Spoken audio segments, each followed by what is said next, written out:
Escale de la frégate Borsini au port autonome de Pointe-Noire et célébration de l'an 40 de la création de l'ENAM à Pointe-Noire, deux titres qui font la une de notre journal de ce lundi 14 novembre 2022. Mesdames et messieurs, bienvenue à tous.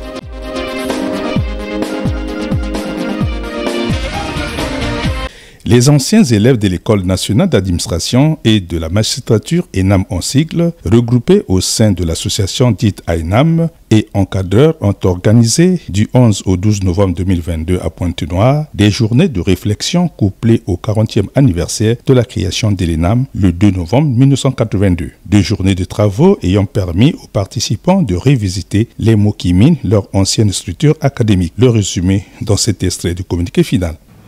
Il a été retenu deux points essentiels, à savoir la redynamisation du conseil interministériel, le renforcement de la visibilité de l'AENAM et de sa capacité d'intervention. Du premier point, il s'est dégagé un constat et des recommandations. Du constat, le conseil d'orientation interministériel ne se réunit plus que pour proposer le nombre de places aux différents concours. Des recommandations, proposer des mesures de lutte contre les antivaleurs, exiger les sessions essentielles, les sessions semestrielles, les conseils de discipline du personnel enseignant et non enseignant. Abritant la cérémonie de clôture dans son arrondissement, Apollinaire Molébé appelle à l'union sacrée des AENAM. Nous devons être autour de l'AENAM, l'association des anciens élèves de l'École nationale d'administration de la magistrature. Voilà, nous étions ensemble aujourd'hui, nous avons réfléchi et nous avons dégagé des solutions intellectuelles qui peuvent aider le gouvernement de la République, qui peuvent aider tout décideur. Et je crois que ce n'est pas une mauvaise chose. C'est mieux que nous soyons tous autour de l'AENAM et ça fera une force de plus. Le président de l'AENAM, Augustin Aimé Aubier, donne les pistes de réforme de l'ENAM. Nous avons profité de la célébration du 40e anniversaire de création de l'ENAM, l'École nationale d'administration et de magistrature, pour réfléchir pendant 2 jours aux mots qui minent notre alma mater, l'École nationale d'administration et de magistrature. Nous avons proposé des pistes de solutions pouvant permettre aux décideurs d'arrimer la dite école dans une optique d'efficacité. Des retrouvailles des AENAM de Pointe-Noire qui devront se pérenniser pour faire de cette association une structure complémentaire de l'ENAM.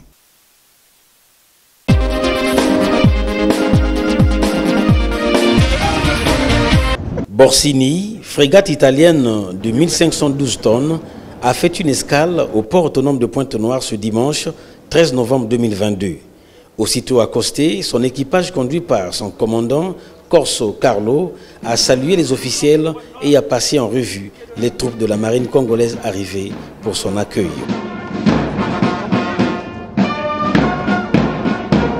L'escale de ce navire hautement technologique est la matérialisation de la coopération entre les marines italiennes et congolaises. Le golfe de Guinée, considéré comme une zone maritime stratégique pour l'Union européenne, voilà ce qui a justifié la présence sur les lieux de Giacomo Durasso, ambassadeur de l'Union européenne au Congo, lequel a été appuyé par son homologue Luigi Diodati, ambassadeur de l'Italie au Congo. La présentation du navire a donné l'occasion aux invités de comprendre les caractéristiques de la frégate italienne Borsini. Pour l'intérêt des plateformes pétrolières et pour lutter contre la piraterie et la pêche illégale, l'Union européenne concentre ses efforts dans la région maritime du golfe de Guinée à travers sa flotte, ce qui a conduit depuis ces 2 dernières années à la baisse de la piraterie. La visite du navire a quasiment été l'ultime étape de cette réception. Cette visite s'inscrit dans le cadre de la sécurité et de la sûreté maritime dans nos espaces et dans le golfe de Guinée. Avec la marine italienne, nous aurions multiples activités dans le cadre opérationnel. Nous ferions des exercices à bord de ce navire Nous ferons également des exercices en mer, que nous appelons dans notre jargon de marin PASEXA. Au sein de la Marine nationale, nous avions 4 patrouilleurs de type P200 et nous avions des embarcations rapides de type BK10. Et donc la journée de demain, nous allons jouer avec le navire Borsini. Le Congo va déployer un patrouilleur et 2 BK10 pour ses activités. Le golfe de Guinée est une zone géographique plutôt grande qui comprend plusieurs pays. Naturellement, la partie la plus délicate est plus au nord, au large du golfe de Guinée, de la Nigeria, du Ghana, etc., où il y a une certaine activité de piraterie qui est en diminution grâce à la présence de navires comme celle-ci, comme le Borsine et les frégates. La marine congolaise peut profiter et être avantagée par ces escales parce que d'habitude, on fait même des activités de coopération. D'habitude, quand le navire repart, il est accompagné par un autre navire congolais. On peut embarquer des matelots congolais sur le navire. Donc il y a tout un ensemble d'activités qui seront discutées par le commandant de la marine congolaise. Donc je dois dire que ce sont des escales qui sont utiles pour tout le monde. Pour 2 jours d'escale, les activités opérationnelles de cette mission de renforcement des capacités ont démarré ce lundi 14 novembre 2022. Ça s'appelle le radar Dieu qui est destiné exclusivement pour le canon.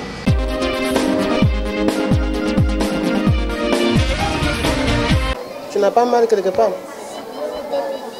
Pour permettre à ces apprenants de bien entamer l'année scolaire 2022-2023, le groupe scolaire Cœur de Méli, présent à Pointe-Noire à son site de Songolo, a procédé ce lundi 14 novembre 2022 à une campagne de visite médicale des élèves. Ça veut dire que les choses qui sont loin de toi, tu ne les vois pas bien. Pour ce faire, une équipe médicale dirigée par le docteur Pascal Koulengana a effectué les déplacements de Brazzaville.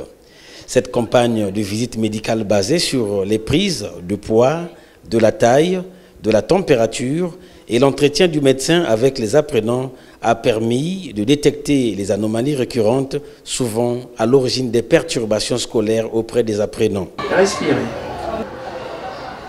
Il n'y a pas de souci. Paul Ngoma, parent d'élèves, apprécie cette initiative. L'école privée le Cœur de Méli est en train d'organiser les examens de santé des enfants. Vraiment, c'est très bonne chose. Aussi longtemps que la santé est la première chose dans toutes les activités.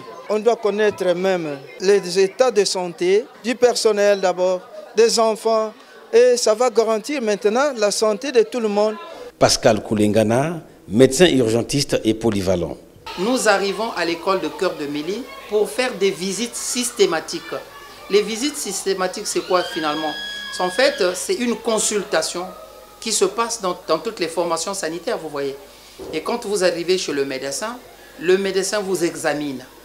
Mais nous allons plus loin, ce qu'on appelle la consultation médicale, et nous allons plus loin pour essayer de faire comme une enquête environnementale autour des enfants, autour de leurs parents, pour que nous sachions d'où vient l'enfant, qu'est-ce que les parents font, et quel est le comportement de l'enfant, aussi bien à la maison et à l'école.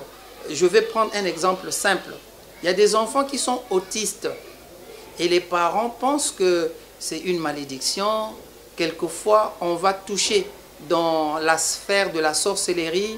L'enfant a un comportement étrange, mais quand il va à l'école, il n'apprend pas, il est comme seul, il est comme distrait, ainsi de suite. Le coordonnateur général des programmes du groupe scolaire Cœur de Méli s'explique. Il y a des enfants qui développent des pathologies. Il y a des enfants qui ont des maladies infectieuses. Bon, donc les visites médicales permettent justement de dénoter quels sont ces enfants qui ont ces soucis-là. À partir des visites, nous comprenons naturellement s'il y a des enfants malades ou pas. Bon, l'idée naturellement est venue parce que depuis Bellurette à Brazzaville, c'est une tradition. Chaque année, nous examinons des enfants. Et puis, s'il y a des situations de maladie, le médecin fait la lecture et puis les parents seront interpellés. Enfin, ce groupe scolaire qui met au centre de ses intérêts le bon apprentissage des élèves a pour devise amour, travail, discipline.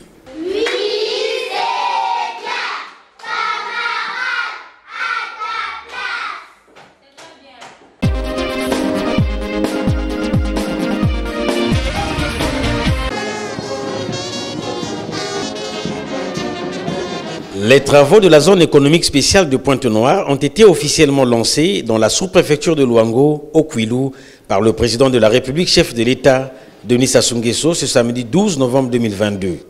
Travaux qui seront exécutés conformément à la convention signée entre l'État congolais et la société Airways Congo. Le préfet du département du Kwilu, Paul Adon Dibouilou, sur son mot d'accueil. L'acte que vous allez poser ce jour 12 novembre 2022, portant création de la zone économique spéciale interdépartementale Pointe-Noire-Kwilu, est hautement historique, puisqu'il se réalise sur un site exceptionnel. Excellence, Monsieur le Président de la République, chef de l'État, en tant que bâtisseur infatigable, vous êtes comme l'apôtre Pierre, qui par cette action salvatrice est en train de rebâtir pierre par pierre ce nouveau temple de l'universel qu'est Luango, comme l'avait prédit Raphaël Antonetti, grand bâtisseur de la ville de Pointe-Noire. Je cite, « La cohabitation entre la ville de Pointe-Noire et celle de Luango se jouxtera par la baie de Pointe-Noire à celle de Luango. » Fin de citation. Le deuxième mot revenait à Chalèche Barot, président directeur général de la société Airways Congo, présentant les axes d'intervention de cette entreprise de droit congolais qui générera dans sa première phase 8 000 emplois directs et 12 000 emplois indirects. Jean-Marc Tister-Tikaya, prenant la parole pour clore la série d'allocutions, a centré son message sur la diversification de l'économie nationale. Un des axes stratégiques de votre projet de société est la diversification de l'économie. Et un des leviers de cette diversification qui permet de projeter différemment le développement économique de notre pays est la création des zones économiques spéciales. Pour ce faire, vous avez créé les conditions préalables à tout développement, qui sont la paix et la stabilité. En effet, la prévalence de la paix et de la stabilité constitue le moteur essentiel de l'investissement et de la croissance économique. Votre vision, Excellence, Monsieur le Président de la République, plébiscitée par le peuple congolais, a été déclinée dans le programme d'action du gouvernement, présenté le 21 juin 2021 à l'Assemblée nationale par Monsieur Anatole Koliné-Makosso, Premier ministre, chef du gouvernement, pour permettre aux élus du peuple et au peuple de cerner la quintessence de l'engagement que prenait le gouvernement au travers des 12 batailles inspirées par votre projet de société. Le rituel de bénédiction des lieux a précédé la pose de la pierre, symbole de lancement des travaux de cette zone économique spéciale par le président de la République. Bien avant, les invités ont suivi la projection du film documentaire sur les avantages de la zone économique spéciale. La visite des tableaux indiquant le schéma directeur de la zone économique spéciale par le chef de l'État a marqué le clou de cette cérémonie.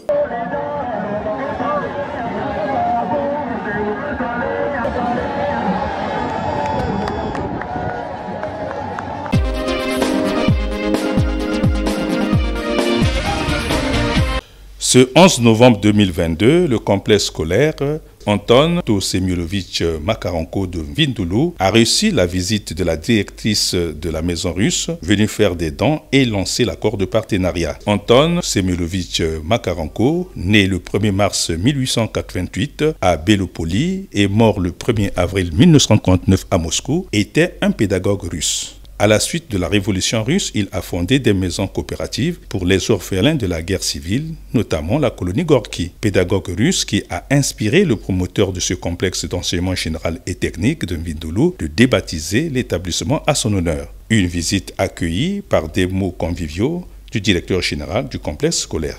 Le complexe scolaire qui vous accueille ce jour organise en son sein 5 cycles, à savoir le préscolaire, le primaire, le collège, le lycée général et le lycée technique. À cet effet, pour l'épanouissement de ces apprenants, il attend de vous, madame, des œuvres de bienfaisance.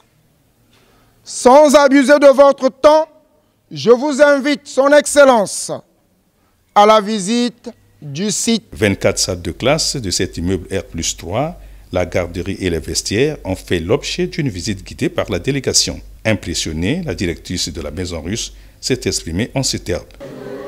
Aujourd'hui, ici, nous sommes arrivés pour présenter les maisons russes qui on sait bien comme centre culturel russe. Nous sommes basés à Brazzaville et nous sommes très ravis et très reconnaissantes pour être invités ici parce que cette école, votre école, elle porte le nom d'un pédagogue, Makarenko, qui était très connu, pas seulement à l'Union soviétique à l'époque, mais également au monde entier, et qui a montré un exemple que formation, ça c'est une chose très importante pour les élèves. Honorés de cette visite, 2 élèves de terminale n'ont pas caché leur satisfaction. Pour nous, c'est vraiment quelque chose d'extraordinaire qui vient de se produire aujourd'hui. Et nous la disons vraiment un grand merci pour sa présence dans cette école. C'est vraiment agréable pour cela. Oui, ce fut un très grand plaisir pour nous, car c'est une très grande dame qui nous a reçus aujourd'hui. Donc nous sommes dans la joie, car elle nous a apporté des dons comme des ordinateurs, plein de choses. Donc pour nous, c'est vraiment un plaisir. Avant la fin de la visite, la directrice de la maison russe a traduit ses pensées dans le livre d'or de ce complexe, aux 2 partenaires de manifester la bonne foi de leur engagement pour l'intérêt des apprenants.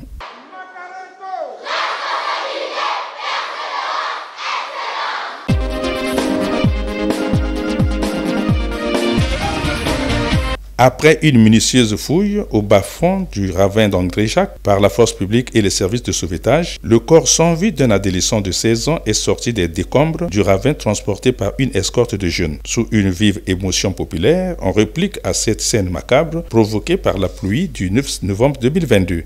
C'est la sortie du corps.